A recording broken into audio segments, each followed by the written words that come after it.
Hello everyone, welcome to another Rick's Picks. Today I'm going to be doing my review of the Star Wars Black Series figure R2-D2 Dagobah for the 40th anniversary series. So what I'm going to do is I'm going to take a look at him in packaging. I'm going to take a look at the figure and his accessories, and then I'm going to give you my thoughts on him. And just remember, I am also doing a review on C-3PO as well, so go ahead and check out that video. And if you like either of these videos, hit that subscribe button. It's a small click for you, but it really helped this channel grow. So without any further ado, let's get to the review. All right, so here he is in packaging. I love the packaging for this. It's that old school, Star Wars card back. It even has the Empire Strikes Back logo on it. His name, 40th anniversary, age restrictions. They even put the Kenner logo on there. That's kind of cool. And then you have your choking hazards as well. I love this clamshell. It allows you to see him really good and everything that he comes with. Spin him around this way. All right, you got the back of the card back. So you have this set up here where you can see all the figures that are part of this line, as well as your legal. So with all that being said, let's open him up and see what he's about. Hey, are you going to be in the Philadelphia area between September 9th and 10th? If so, check out RetroCon. It's affordable. They have lots of great vendors. There's going to be cosplay competitions, celebrities, and much, much more. So go ahead and check out the link in the description. And also, Samuel J. Jones is going to be there, better known as Flash Gordon. So check it out. Greg Evigan will be there, best known for BJ and the Bear, My Two Dads, and Tech Wars. Voice actress Kathy Garver will be there, the one and only Firestar from Spider-Man and His Amazing Friends. RetroCon has been taken over by the Dukes, so we got Tom Walpad, John Snyder, and Kathy Batch, Luke, Bo, and Daisy, alongside with the Jersey General representing the Dukes of Hazzards. Yee-haw! Next on our list, all the way from Cybertron, the hit rock band Cybertronic Spree. And check this out, the rare Hasbro Proton Pack as a raffle prize. Now you can't beat that. All right, so here he is out of packaging. He's a cool looking figure. Let's give him a rotation. He's the Dagobah version of R2-D2, so he's covered in dirt and slime and what have you because of the factor that, they crash landed on Dagobah. Long story short, he falls into the water, he gets dirty, and so on. So he's a nice looking figure, okay? Let's go through some of his points of articulation. So his legs do move, and he does have joint here. The head does move, but we're going to talk about that in a minute because there's something a little goofy about that.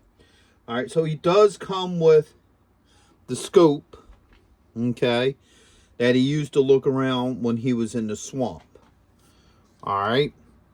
Now, the thing about the scope, why I got this sitting here, is I'm a little disappointed with this. I would have liked to have seen a little bit of paint deco put onto this because there's a little screen and there was like a little red light underneath of it. So, there's this little screen light. There was supposed to be a little red light. I think it would have been a really good extra touch if they would have put that detail on here. So what he does is he has 3 different doors on here. Okay, so he has this door here that pops out.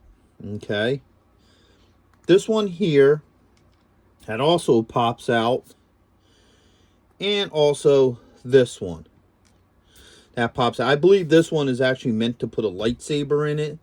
I think he's just a repaint of the original R2-D2 toy, because this scope will fit in this hole or the back hole as well.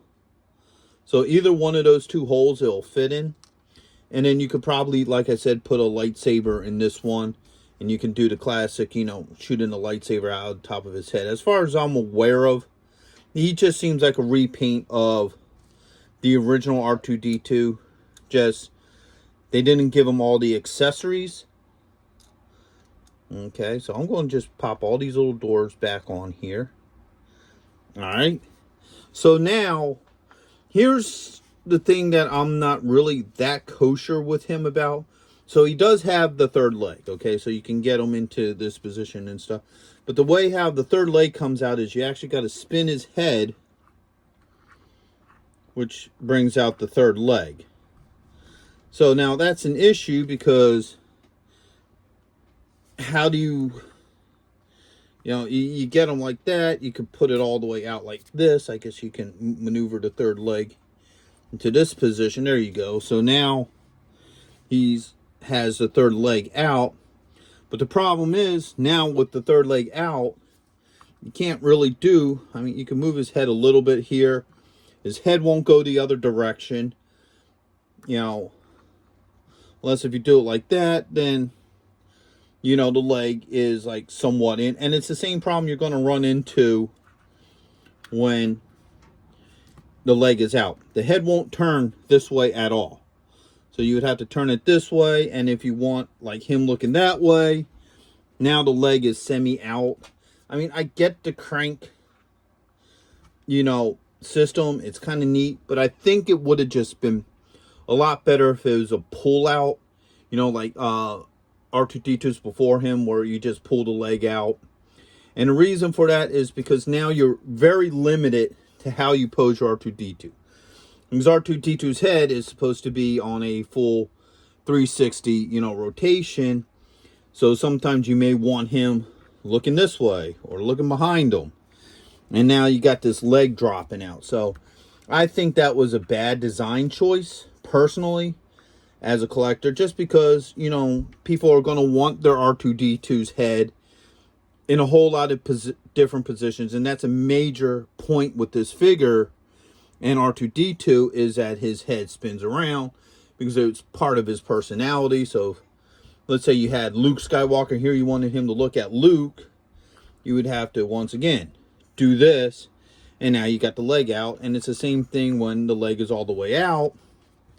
You can't have him looking this direction because of the factor that you would have to totally spin the head around for that. So that's a little bit of a disappointment. I think it's a design flaw. I would have just rather just had it be a pull-out leg. So his other accessories are, this door opens, and then you got that little laser that comes out, which is kind of cool. And then this door opens as well. And then you got the little hand that comes out. So for the most part, a lot of his accessories are kind of neat. You can do a few neat things with him that I do like. It's just, I think the biggest flaw with this figure is that third leg being connected to his head, because it limits the poses and stuff that you could do with this figure to make it look right. So overall, he would probably be a neat piece just to have sit on a shelf with, your Dagobah, Luke, and Yoda and what have you. But you're going to lose out on different ways to pose them due to the third leg crank system. So with that being said, I hope you guys did like this review. If you did, go ahead and hit that thumbs up. And, if you haven't subscribed, please subscribe. It's a small click for you, but it really helped this channel grow. So until the next one, late.